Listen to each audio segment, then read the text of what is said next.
অবিলম্বে সাগররুনি হত্যাকাণ্ডের তদন্ত প্রতিবেদন দাখিল না হলে সংগ্রাম পরিষদের মাধ্যমে আন্দোলন বেগবান করার ঘোষণা দিয়েছে ঢাকা রিপোর্টার্স ইউনিটি। সাংবাদিক দম্পতি হত্যাকাণ্ডে আওয়ামী প্রভাবশালীরা জড়িত ছিল বলে ১৩ বছরে বিচার হয়নি অভিযোগ সাংবাদিকদের। বিস্তারিত আকবর হোসেন সুমনের রিপোর্টে। সাংবাদিক দম্পতি সাগররুনি হত্যাকাণ্ডের ১৩ বছর মামলার তদন্ত প্রতিবেদন দাখিলে আদালত সময় পিছিয়েছে ১১৫ বার। তবে পরিবর্তিত পরিস্থিতিতে সরব ঢাকা রিপোর্টার্স ইউনিটি। ডিআরইউ প্রাঙ্গণে প্রতিবাদ সমাবেশে বিক্ষুব্ধ সাংবাদিকদের আক্ষেপ, বিগত সরকার চায়নি এই হত্যাকাণ্ডের সুষ্ঠু তদন্ত।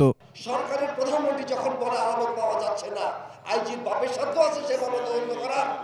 আগামী ২ মার্চ বিজ্ঞ আদালত তারিখ দিয়েছেন। ওই দিন আদালতে সাগররুনি হত্যাকাণ্ডের চার্জশিট আমরা দেখতে চাই। বিচারের আন্দোলন ভেস্তে দেওয়া সুবিধাভোগীরাও সমান অপরাধী বলে উল্লেখ করেন সাংবাদিকরা। রাষ্ট্রীয় সিদ্ধান্তে আদালতের মাধ্যমে এই সাগররুনি হত্যাকাণ্ডের বিচারকে একটি ফ্রিজে বন্দী করে রাখা হলো।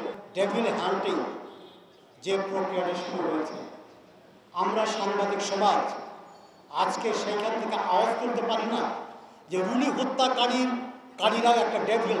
আওয়ামী প্রভাবশালীদের দৌরাত্মে হত্যায় জড়িতরা আড়ালে বলে অভিযোগ আসে সমাবেশে। আমাদের কয়েকজন সিনিয়র সহকর্মী বন্ধু এই সাগররুনি হত্যাকাণ্ডের বিচারের সাথে আন্দোলনের সাথে বিশ্বাসঘাতকতা করেছিলেন।